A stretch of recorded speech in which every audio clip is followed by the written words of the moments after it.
कहानी बहुत ही sweet and simple गांव के लड़के और शहर की लड़की की है। चलिए कहानी की शुरुआत करते हैं। ड्रामा के स्टार्टिंग में जियांग अपने शहर को छोड़ करके गांव में एक घर को रेंट करने के लिए गई थी। वहीं पर हमारा इस कहानी का हीरो दोंग था। दोनों की दुनिया बिल्कुल अलग थी। दोंग एक चाइनीज़ डॉक्टर था और वो बहुत ही सिंपल अपनी लाइफ जिया करता था। वहीं जियांग शहर की तड़क भड़क के साथ काफ़ी ज़्यादा ही चंचल लड़की थी।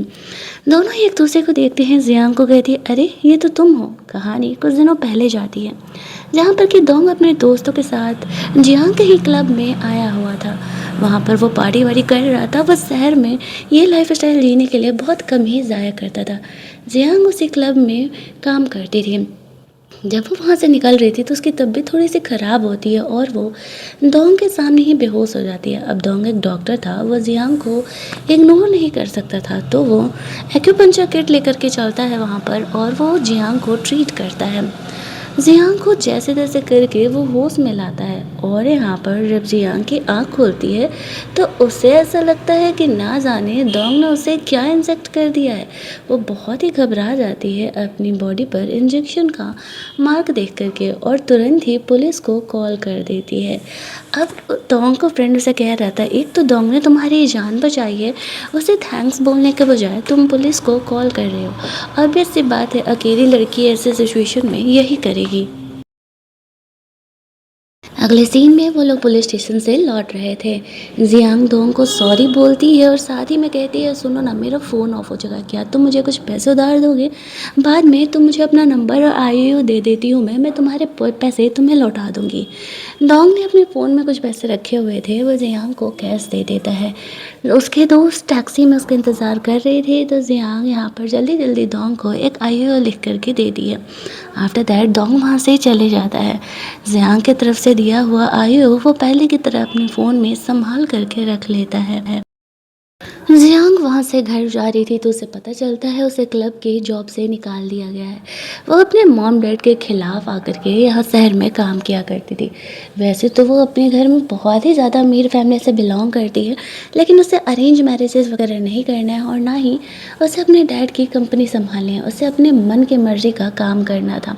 इसी वजह से वह क्लब में काम किया करती थी। अब उसके पास ज़्यादा पैसे भी नहीं थे शहर के महंगे अपार्टमेंट में रहने के, तो वही ब्रोकर के थ्रू एक गांव का घर ढूंढती है जो कि शहर से थोड़ी दूरी पर था और वो दोंग का ही था, तो वो उसका घर रेंट करने के लिए वहाँ आई हुई थी। जियांग को पता चलता है ये दोंग का ही घर है।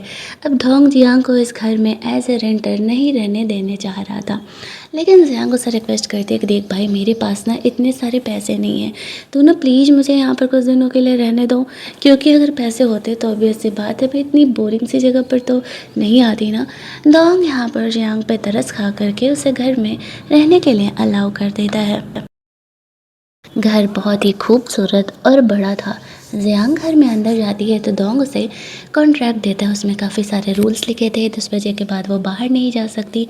10 बजे के बाद घर में कोई हल्ला नहीं होना चाहिए। वो अपने दोस्तों को कैजुअली यहाँ पे लेकर के नहीं आ सकती। जियांग के पास फ़िलहाल कोई ऑप्शन नहीं था दोंग की बोरिंग लाइफ में शामिल होने के अलावा। दैट्स वाई वो उस कॉन्ट्रैक्ट को साइन कर देती है, अदरवाइज उसे अपने पेरेंट्स के पास वापस लौटना पड़ता।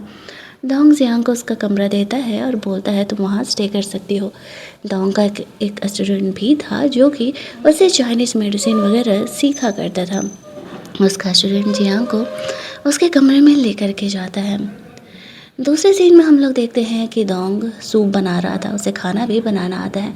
जियांग उसे घूरे जा रही थी। एक तो दोंग इतना हैंडसम और ऊपर से उसे खाना बनाना आना, वो तो कहीं ना कहीं उसके प्यार में पड़ते जा रही थी। दोंग को जब वो ताड़ रही थी, दोंग पूछता है हो गया ताड़ना? जियांग कहती अरे नहीं नहीं, मैं तो बस तुम्हारे खाना को देख रही थी, ये काफ़ी टेस्टी दिख रहा था।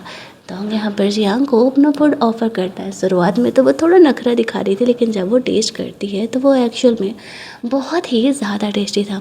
खाने के टेबल पर बहाने से वो दोंग से उसका नंबर ले लेती है।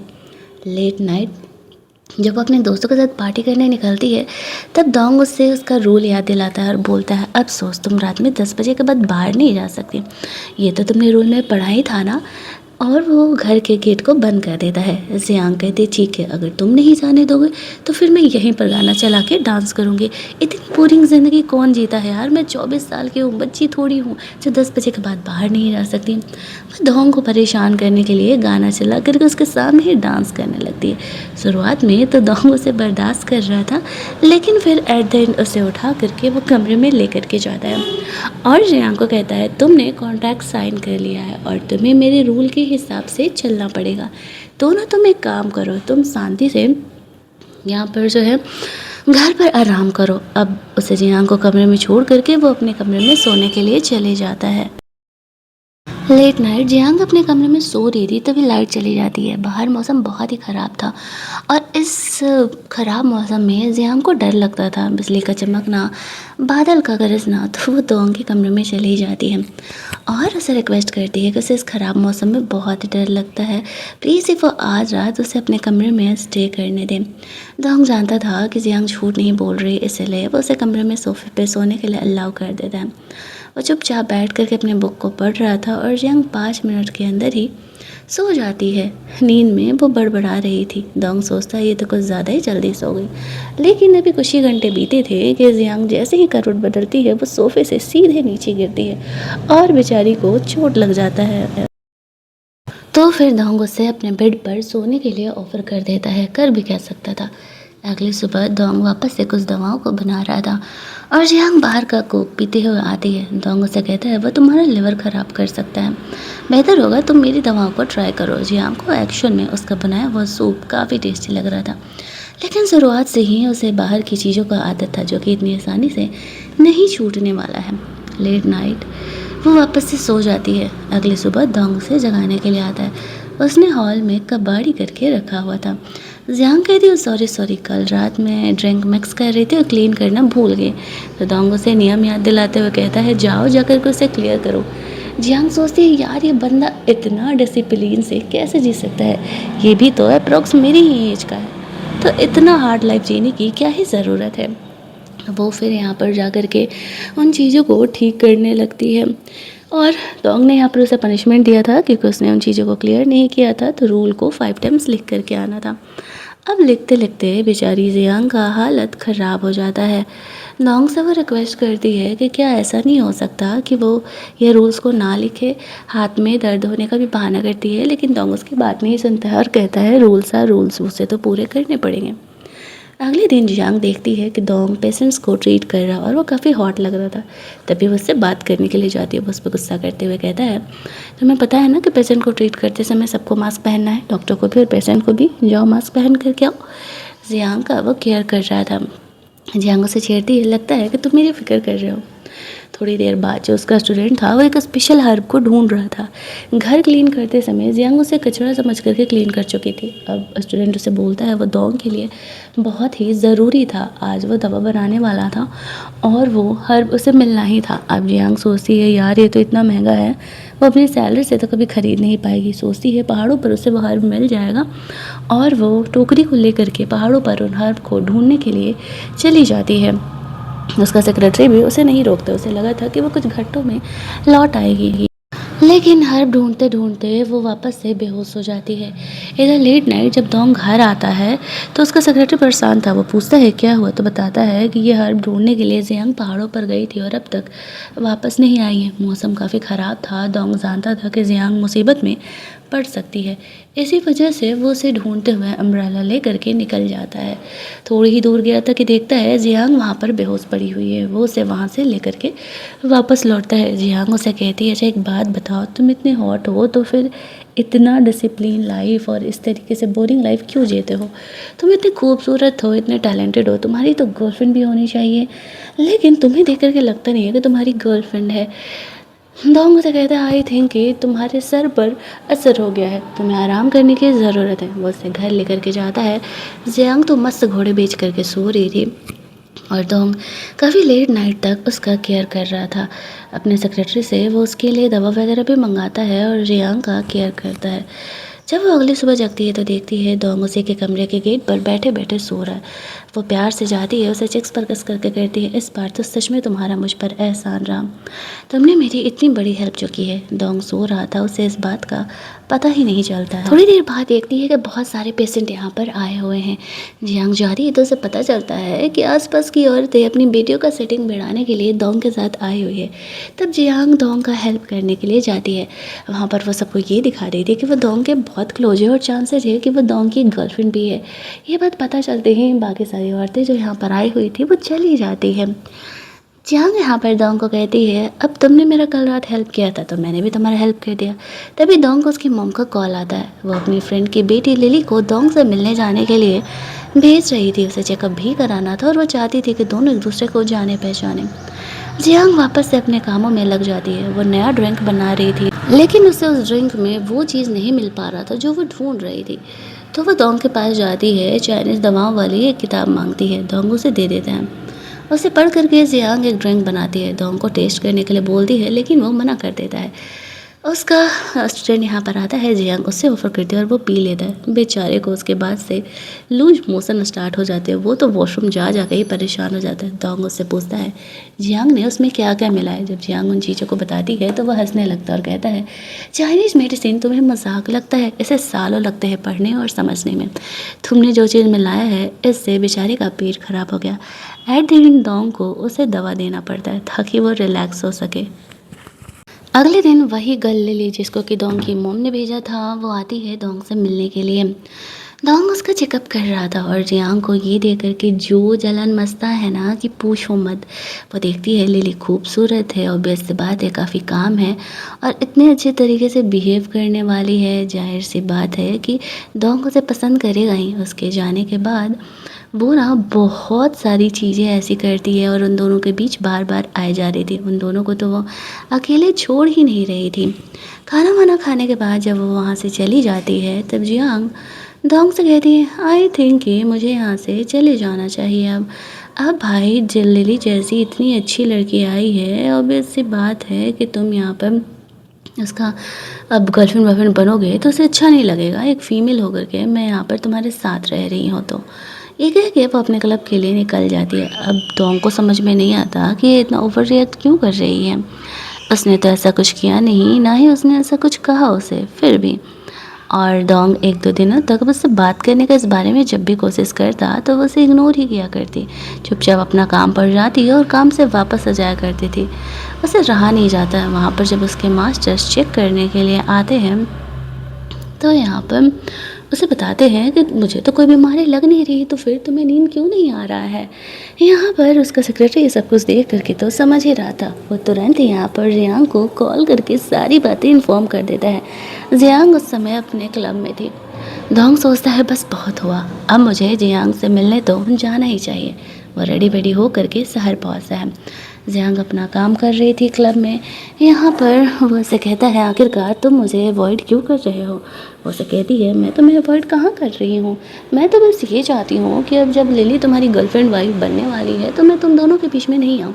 डोंग कहता है, ऐसा कुछ भी नहीं है, मैं उसे पसंद नहीं करता, वो सिर्फ मेरी मॉम की फ्रेंड की बेटी है। देखो मेरे पास उसका कॉन्टैक्ट इन्फॉर्मेशन भी नहीं है। वो अपना फ़ोन उसे चेक करने के लिए दे रहा था। उससे पहले जियांग ने उसे अपने बहुत सारे बनाए हुए ड्रिंक ट्राई कराया था और वह सारे ड्रिंक्स को पी लिया था। डोंग कि इन हरकतों को देख करके जियांग को उस पर प्यार आ जाता है और वो उसे कहती है, तुम मुझे एक्सप्लेन कर रहे हो कि तुम्हारे लिली से कोई कनेक्शन नहीं है। डोंग कहता है हाँ। आफ्टर दैट वो दोनों एक दूसरे को किस करते हैं। प्यार तो वो दोनों ही एक दूसरे को करते थे। तो यहाँ से वो दोनों रिलेशनशिप में आ जाते हैं। लेकिन यहाँ पर जो जियांग का एक्स था यान, क्योंकि मतलब वो यहाँ पर आता है और उन दोनों को साथ में देख लेता है। हालांकि वो जियांग से फ़िलहाल मिलता नहीं है और चुपचाप वहाँ से चले जाता है। यान वही बंदा था जैसे कि जियांग की फैमिली ने उसकी शादी अरेंज करने की बात की थी। 3 महीने बाद वो वापस लौट आया था। रोमांस करते करते वो दोनों घर पहुंचते हैं। उसका स्टूडेंट आधी नींद में बाहर उठा था वॉशरूम जाने के लिए। उन दोनों को साथ देख करके तो उसे डाउट ही हो रहा था। दोनों अलग हो जाते हैं। बहाना करके जियांग अपने कमरे में चली जाती है और फिर जब उसका स्टूडेंट सोने के लिए चले जाता है तो वो उठ करके डोंग के कमरे में उसके साथ नाइट स्पेंड करने के लिए आ जाती है। वो दोनों हालांकि यहाँ पर इंटीमेट नहीं होते हैं, लेकिन एक कपल की तरह एक दूसरे को हक करके साथ में सोते हैं। डोंग के लाइफ में ये पहली बार हो रहा था, उसे किसी से इतना प्यार महसूस हो रहा था। अगले दिन वो दोनों हक करके घर के सारे काम एक दूसरे के साथ कर रहे थे। तभी जियांग का एक्स यान उससे मिलने के लिए आता है। अब डोंग को ये देख करके जेलस होने लगता है। यान उसे कहता है, आई नो मुझे 3 महीने पहले तुम्हें अचानक छोड़ करके नहीं जाना चाहिए था, मुझे सिर्फ एक मौका दो, साथ में बैठ करके लंच करते हैं, मुझे तुम्हें कुछ चीज़ एक्सप्लेन करनी है, अगर उसके बाद भी तुम मुझे माफ़ नहीं करोगी तो मैं तुम्हें परेशान नहीं करूँगा। जियांग कहती है, ठीक है, सिर्फ मेरे मॉम डैड ने अरेंज किया था, इसलिए मैं तुम्हें एक मौका देने के लिए तैयार हूँ, मुझे होटल का एड्रेस भेज देना रेस्टोरेंट का, मैं आ जाऊँगी। ये कह के वो घर में अंदर चली जाती है। उसे पता था कि डोंग ने इन चीज़ों को देख लिया और बेस सी बात है कि उसे जेलसी तो होगा, तो वो डोंग से बात करने के लिए जाती है। वो कहती है, एक्चुअल में इससे मेरे पेरेंट ने मेरी शादी फिक्स कराई थी और वो मुझे छोड़ करके चला गया था। डोंट वरी, मैंने तुम्हें रेस्टोरेंट का एड्रेस मैसेज कर दिया है, सिर्फ कुछ देर ही मैं उससे मिलने वाली हूँ। अब डोंग जियांग को रोकना नहीं चाहता था, इसी वजह से वो उसे जाने के लिए अलाउ कर देता है और यहाँ पर वो भी उसके साथ जाने वाला था। अगला सीन हम लोग देखते हैं जहाँ पर कि जियांग यान के साथ बैठी हुई थी। जियांग को यान समझाता है कि आई नो मुझे तुम्हें बिना बताए, तुमसे बिना डिस्कस किए 3 महीने पहले अचानक तुम्हें छोड़ करके नहीं चले जाना चाहिए था, लेकिन मेरी फैमिली के साथ बहुत ज़्यादा फाइनेंशियल इशूज़ चल रहे थे जिन्हें संभालने के लिए मुझे वहाँ से जाना पड़ा।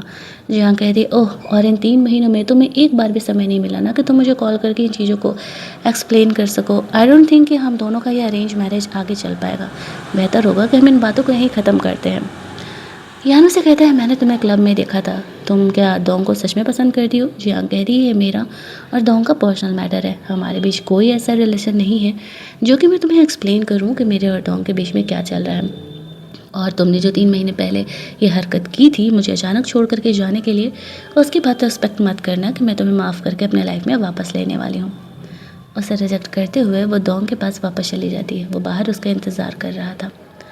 जियांग उसके साथ चली जाती है। रास्ते में डोंग काफ़ी जेलस था। जियांग उसे एक्सप्लेन करती है जो कुछ भी सब कुछ हुआ था। डोंग उसे कहता है, ठीक है, इस बार तो मैंने अलाउ कर दिया, लेकिन अगली बार से उस लड़के से दोबारा नहीं मिलेगी। जियांग उसे प्रॉमिस करती है वो उसे अकेले कभी नहीं मिलेगी। फाइनली उन दोनों के बीच जो भी ये जेलस वाला मैटर था वो कंप्लीट होता है। अगले दिन डोंग अपनी तरह जियांग को माउंटेन ट्रैकिंग पर लेकर के जाता है। जियांग ने पहले ये सब कुछ कभी नहीं किया था, वो बहुत जल्दी ही टायर्ड हो जाती है। धीरे धीरे दोनों एक दूसरे के लाइफ में कुछ इस तरीके से घुल मिल गए थे कि दोनों अलग दुनिया से बिलोंग करते हैं, उन्हें इस बात का एहसास ही नहीं था। लेकिन जब ट्रैकिंग करके वो लोग हॉस्पिटल पहुंचते हैं तब वहाँ पर जियांग के मॉम डैड आए हुए थे।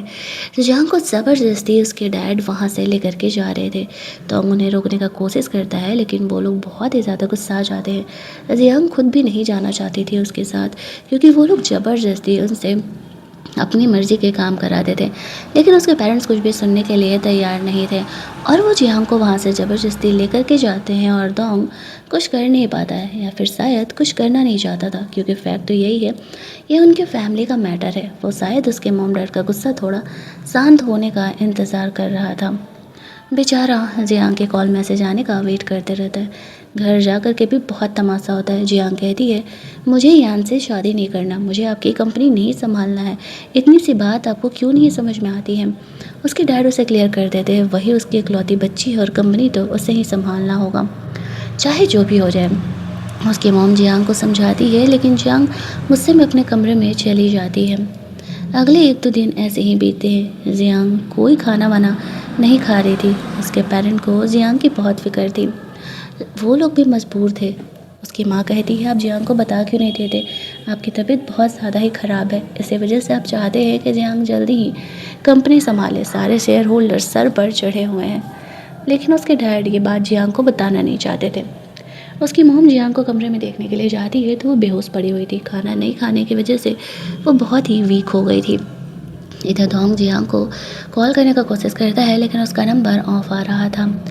उसकी फ़िक्र तो हो रही थी, लेकिन हाँ, वो इतना सेटिस्फाइड था, इस चीज़ के लिए सेटिस्फाइड था कि कम से कम वो अपने पेरेंट्स के साथ है तो सेफ़ ही होगी, आज नहीं तो कल कांटेक्ट करेगी ही। डॉक्टर्स जियांग को ट्रीटमेंट करने के लिए आते हैं। यहाँ पर उसे आईवी चढ़ रहा था और वो बेहोशी में भी डोंग को ही याद कर रही थी। उसकी मॉम उसके डैड को कहती है शायद हमें उसे शांति से बात करने की ज़रूरत है, वो हमारी ही बच्ची है, हमारी बात को ज़रूर समझेगी। उसके डैड भी मजबूर थे, उन्हें जल्दी ही हॉस्पिटलाइज होना था, लेकिन जब तक जियांग कंपनी नहीं संभालती वो छोड़ के नहीं जा सकते थे। इधर दोंग जियांग का इंतज़ार कर रहा था। रात में जब जियांग के पेरेंट्स सो रहे थे तो जियांग घर के ही कपड़ों में दोंग से मिलने के लिए चली जाती है। उसे रहा नहीं जाता है। इतने दिनों से उसके पास फ़ोन भी नहीं था कि वो उन्हें कांटेक्ट कर पाए। इसी वजह से वो दोंग को ढूंढने के लिए सीधे चली जाती है। हालांकि उसकी मम को पता था, लेकिन फिर भी वो जियांग को रोकती नहीं है, क्योंकि चाहती थी वो कि वो दोंग से प्यार करती है और इतनी आसानी से ये ब्रेकअप नहीं होने वाला है। जियांग को यहाँ पर ऐसी हालत में आया हुआ देख करके दोंग भी परेशान हो जाता है। वो घर के नए ड्रेस में थी तो वो जल्दी जल्दी उसे घर में अंदर लेकर के जाता है। पूछता है क्या हुआ, तो जियांग उसे बताती है उसके पेरेंट्स उसे ज़िद कर रहे हैं उसकी कंपनी संभालने के लिए और यान से शादी कर लेने के लिए, ताकि कंपनी स्टेबल हो। दोंग जियांग का फिक्र कर रहा था और वो बोलता है घर से भागना सॉल्यूशन नहीं है, हमें पेरेंट को समझाना होगा। तुम्हारे पेरेंट तुम्हारे लिए बहुत ही फ़िक्रमंद हो रहे होंगे। वो जियांग को समझा करके वापस से उसे उसके घर लेकर के जाता है। दोनों घर जाते हैं। वहाँ हैंकी पर लगा खून देख करके जियांग काफ़ी परेशान हो जाती है। उसकी मॉम जियांग की पिटाई करने के लिए आगे बढ़ती है। दोंग उसे प्रोटेक्ट कर रहा था। वो रोते हुए बताती है कि तुम कैसी बेटी हो, तुम्हारे डैड की हालत इतनी ख़राब है, वो हॉस्पिटल में है, वो बस तुमसे इतना चाह रहे हैं कि उनकी मेहनत से बनाई हुई कंपनी को वो संभाल लो, लेकिन तुम्हारे तो नखरे ही ख़त्म नहीं हो रहे। 25 की हो गई हो तुम, इतनी सी बात तुम्हें समझ में नहीं आती है। जियांग को पता चलता है उसके डैड क्यों फोर्स कर रहे हैं उसे कंपनी संभालने के लिए, क्योंकि उनकी हालत एक्चुअल में अंदर से बहुत ज़्यादा ही ख़राब है। उसे अपनी गलती का एहसास होता है। वो लोग हॉस्पिटल में उसके डैड से मिलने के लिए जाते हैं। जियांग अपने डैड को ऐसे देख करके बहुत ही रो रही थी। उसने कभी एक्सपेक्ट नहीं किया था। तो हम उसे समझाता है सब ठीक हो जाएगा, अभी के हिसाब से यही सही डिसीजन होगा कि जियांग अपने डैड की कंपनी संभाल ली। उसके मॉम का भी कहना सही है, इतनी मेहनत से जियांग के डैड ने कंपनी को बनाया था, तो वो इतनी यूं ही तो किसी और के हाथ में उस कंपनी को नहीं दे सकते ना। पूरी ज़िंदगी का मेहनत है वो जियांग के डैड का कंपनी। दोंग उसे बहुत समझाता है तो जियांग उसकी बातों को मान जाती है और वो कंपनी संभालने के लिए तैयार हो जाती है। हालांकि उसे पता था कि ये चीज़ें बहुत ही मुश्किल होने वाली है। अगले कुछ दिन ऐसे ही बीतते हैं। दोंग भी अपने कामों में लगा रहता था और वो बीच बीच में जियांग का भी हेल्प करते रहता था। जियांग अब खुद को मेंटली प्रिपेयर करती है और कंपनी संभालने के लिए निकल जाती है, जहाँ पर कि कुछ लोग तो जियांग के साथ थे और ऑब्वियस सी बात है जो लोग जियांग के डैड की कंपनी सस्ते में ख़रीदना चाहते थे वो शेयर होल्डर्स उसके खिलाफ थे। तो वो जियांग के लिए मुश्किलें खड़ा करने का कोशिश करते हैं, लेकिन जियांग भी कम नहीं थी। उसने खुद को मेंटली प्रिपेयर करके यहाँ पर आया हुआ था, तो वो चीज़ों को संभालने का कोशिश कर रही थी। यहाँ पे प्रॉब्लम्स तो आते हैं, लेकिन वो चीज़ों को ईजिली टैकल कर रही थी। दोंग और जियांग रेगुलरली एक दूसरे से कनेक्टेड रहते थे, मिलते रहते थे। कंपनी के साथ साथ वह दोंग को भी टाइम दिया करती थी।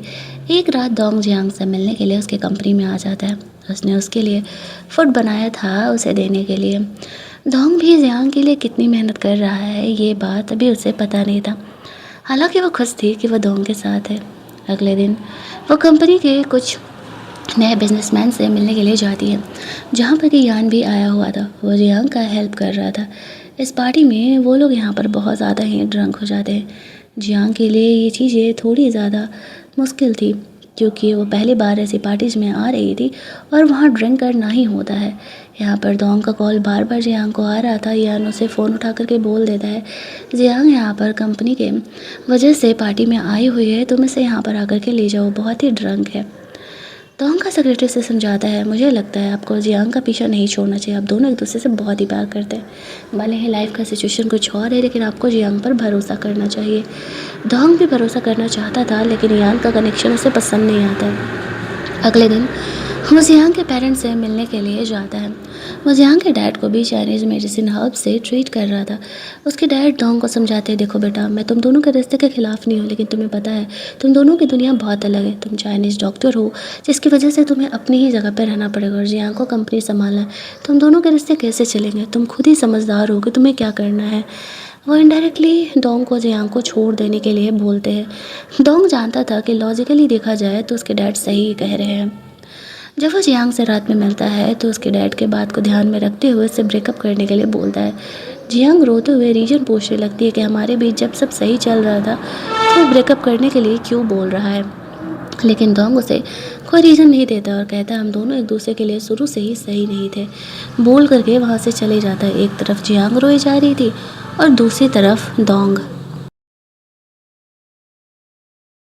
अगले दिन जियांग जब हॉस्पिटल जाती है तो देखती है कि डोंग ने उसके डैड के लिए भी कुछ प्रिस्क्रिप्शन लिखा है। वो समझ जाती है कि वो उसके डैड से मिला था। अब तक उसे ये बात पता नहीं था। वो डोंग को ढूंढते हुए निकलती है। उसे पता चलता है कि वो उसकी मॉम को भी ट्रीट कर रहा है। उसकी मॉम की भी तबीयत स्ट्रेस की वजह से बीच में ख़राब हो रही थी। इसी वजह से वो काफ़ी इमोशनल हो जाती है। इधर दूसरी तरफ जो बदमाश शेयर होल्डर था वो हॉस्पिटल में आकर के जियांग के डैड को परेशान करने लगता है। उसका दिमाग ख़राब करने लगता है। वो लोग चीज़ों को हैंडल कर रहे थे लेकिन वो धमकी दे करके कंपनी हथियाने का कोशिश कर रहा था। तभी वहाँ पर डोंग और जियांग दोनों आते हैं और वो दोनों मिल करके इस सिचुएशन को जैसे तैसे करके हैंडल करते हैं। वो तो नाइफ वाइफ से भी जियांग पर अटैक करने का कोशिश कर रहा था लेकिन थैंकफुली वहाँ पर डोंग था जो कि चीज़ों को हैंडल करता है और इस मुसीबत वाले प्रॉब्लम से उसे निकाल लेता है। एक दो दिन और बीतते हैं। जो डोंग की मॉम थी वो डोंग और लिली को बेक करने का कोशिश कर रही थी और ये चीज़ जियांग देख लेती है। जब वो कंपनी की पार्टी से लौट रही थी तो उसे ऐसा लगता है कि डोंग लिली से शादी करने का कोशिश कर रहा है। डोंग जब ये देखता है कि जियांग उसे गलत समझ रही है तो उसे एक्सप्लेन करने के लिए जाता है। जियांग कहती है नहीं नहीं मुझे क्यों एक्सप्लेन कर रहे हो, वैसे भी तो हमारा ब्रेकअप हो चुका है ना। शायद तुम अच्छी बात है अपने बारे में सोच रहे हो तो मुझे भी अपने बारे में सोचना चाहिए। डोंग उसे एक्सप्लेन करने का कोशिश कर रहा था कि ऐसा कुछ नहीं है लेकिन जियांग कुछ भी सुनने समझने के लिए तैयार नहीं थी। अगली सुबह जब वो जगती है तो देखती है कि डोंग एक्चुअल में कल पूरी रात उसका ख्याल कर रहा था। जियांग बहुत ही ज़्यादा ड्रंक थी और उसने बहुत ही सारी बकवास बातें यहाँ पर डोंग को बोली थी। लेकिन जो भी हो बात तो सच था। अगले दिन देखती है कि डोंग और लिली साथ में बैठ करके खाना खा रहे हैं। जियांग के साथ यहाँ पर यान भी आया हुआ था तो वो चारों ही बैठ करके खाना खाने लगते हैं। जियांग को जेलसी बहुत ज़्यादा हो रही थी और वो अपनी जेलसी को कंट्रोल नहीं कर पाती है। उठ करके वहाँ से चली जाती है। उसे एक्सप्लेन करने के लिए डोंग भी उसके पीछे पीछे जाता है। लिली और यान तो समझ ही रहे थे कि शायद हम दोनों का कोई चांस नहीं है और वो दोनों अब अपने रिलेशन को अपनी दोस्ती को आगे बढ़ा रहे थे। जियांग काफ़ी ड्रंक हो जाती है। डोंग उसके पीछे आता है। जियांग उसे कहती है तुम मेरे पीछे क्यों आ रहे हो, तुम्ही ने तो हमसे ब्रेकअप किया था ना, शायद तुम्हारा मन भर गया होगा मेरे से और तुम्हें लिली जैसी काम लड़कियां पसंद होंगी। वो गुस्सा करके वहाँ से चली जाती है। वो अपने डैड से बात करने के लिए जाती है। डैड अपनी कंपनी की सारी जर्नी को जियांग को बता रहे थे। वो कहते हैं डोंग बहुत ही अच्छा लड़का है, मैं उससे हॉस्पिटल में मिला था, मुझे पता चला उसने तुम्हारी मॉम को भी ट्रीट किया है। मैंने ही उसे तुमसे ब्रेकअप करने के लिए कहा था क्योंकि बेटा लॉजिकली तुम दोनों एक दूसरे के लिए सही नहीं थे, बट मुझे लगता है कि शायद ये डिसाइड करना मेरा काम नहीं है। तुम दोनों का रिश्ता बहुत अच्छा है, जाओ जा करके डोंग से मिलो, वो तुमसे बहुत ही प्यार करता है। अपने डैड का परमिशन ले करके जियांग डोंग को ढूंढते हुए जाती है। उसके ऑफिस में पहुँचती है तो देखती है डोंग वहाँ पर नहीं है, लेकिन वहाँ पर उसके और डोंग के फ़ोटोज़ ज़रूर हैं जो कि वो हमेशा अपने साथ रखता था। उसका सेक्रेटरी उसे बताता है कि डोंग जियांग से बहुत ही प्यार करता है, उसने मजबूरी में ही उससे ब्रेकअप किया है। अब वो डोंग को हर जगह ढूंढ रही थी लेकिन उसका कोई अता पता नहीं था। वो कॉल भी नहीं उठा रहा था। वो बिज़नेस ट्रिप पर गया हुआ था अपने हॉस्पिटल के ही काम से। तो वो बैठ करके ड्रिंक करने लगती है। तभी डोंग यहाँ पर उसे ढूंढते हुए आता है। उसे अपने सेक्रेटरी के थ्रू पता चला था। जियांग उसे कहती है तुम्हें नहीं लगता है कि जब रिश्ते में हम दोनों हैं तब ब्रेकअप करने का हक केवल तुम्हें नहीं है, वो भी बिना किसी रीज़न का। डोंग से माफ़ी मांगता है और कहता है मुझे लगा कि शायद तुम्हारे लिए यान ही सही होगा। वो दोनों होटल जाते हैं और एक दूसरे के साथ रोमांस करते हैं। फाइनली अपने रिलेशनशिप को एक नेक्स्ट लेवल पर लेकर के जाते हैं। जैसा कि मैंने कहा था ये कहानी बहुत ही स्वीट एंड सिंपल है और एक गांव के लड़के और एक शहर की लड़की की है। तो कहानी अब एंडिंग की तरफ बढ़ रही है। जैसा कि अब कोई कहानी में विलन नहीं है, लिली और यान भी कहानी से आउट हो चुके हैं। जियांग की फैमिली ने भी उन्हें हाँ कह दिया है। तो डोंग जियांग को इसी तरीके से घुमाने फिराने के लिए लेकर के जाया करता था ट्राइबल लोगों के बीच और जियांग को डोंग की लाइफ बहुत अच्छी लगती थी। और फाइनली यहाँ पर वो दोनों इसी तरीके से अपनी लाइफ आगे स्पेंड करने का डिसाइड करते हैं। जियांग अपनी कंपनी को बहुत ही अच्छे तरीके से संभाल रही थी और डोंग अपने हॉस्पिटल पर ध्यान दे रहा था। दोनों साथ हो जाते हैं और हमारी ये कहानी एक हैप्पी एंडिंग के साथ यहाँ पर एंड कर दी जाती है। कहानी अच्छी लगी होगी तो वीडियो को लाइक और शेयर करना मत भूलना। चैनल को सब्सक्राइब कर लेना ताकि नए वीडियोज़ के नोटिफिकेशन आपको मिलते रहें। चलिए जल्दी से मिल लेते हैं हम लोग एक और नई कहानी के हिंदी एक्सप्लेनेशन में।